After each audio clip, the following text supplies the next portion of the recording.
पक्ष एकत्रीकरणाचा सध्या कोणताही प्रस्ताव नाही. शरद पवार यांच्या राष्ट्रवादीचे प्रदेशाध्यक्ष शशिकांत शिंदे यांनी अशी प्रतिक्रिया दिली आहे.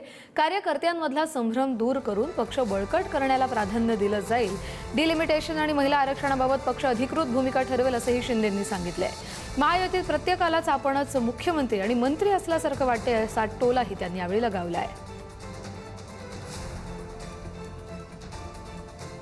की अजितदादांची इच्छा होती पक्ष एकत्रीकरण करण्याची आणि ते पक्ष एकीकरण करण्याच्या बाबतीमध्ये अजितदादा हयात असताना झालं होतं. त्यावेळेला काही लोकांनी सांगितलं होतं की अशी चर्चाच झाली नव्हती, परंतु कालांतराने तटकरे साहेबांनी मान्य केलं. याचा अर्थ असा होता की ही चर्चा तशी झाली होती, पण आता दादा गेल्यानंतर ह्या चर्चेला पूर्णपणाने विराम झाला होता. आता अशी कशी चर्चा नाही, कोणताही प्रस्ताव नाही.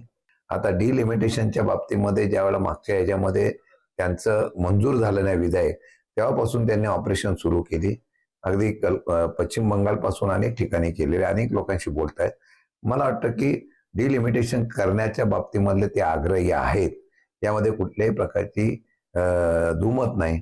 डिलिमिटेशन करताना फक्त आपलं म्हणणं एवढंच आहे की महिला आरक्षण आणि आहे त्या राज्यामध्ये 50% आरक्षण देण्याच्या संदर्भामध्ये महिलांचं जसा निर्णय किंवा त्यांचा काय प्रस्ताव येतो त्याच्यावर पक्षाची धोरणं ठरवली जातील.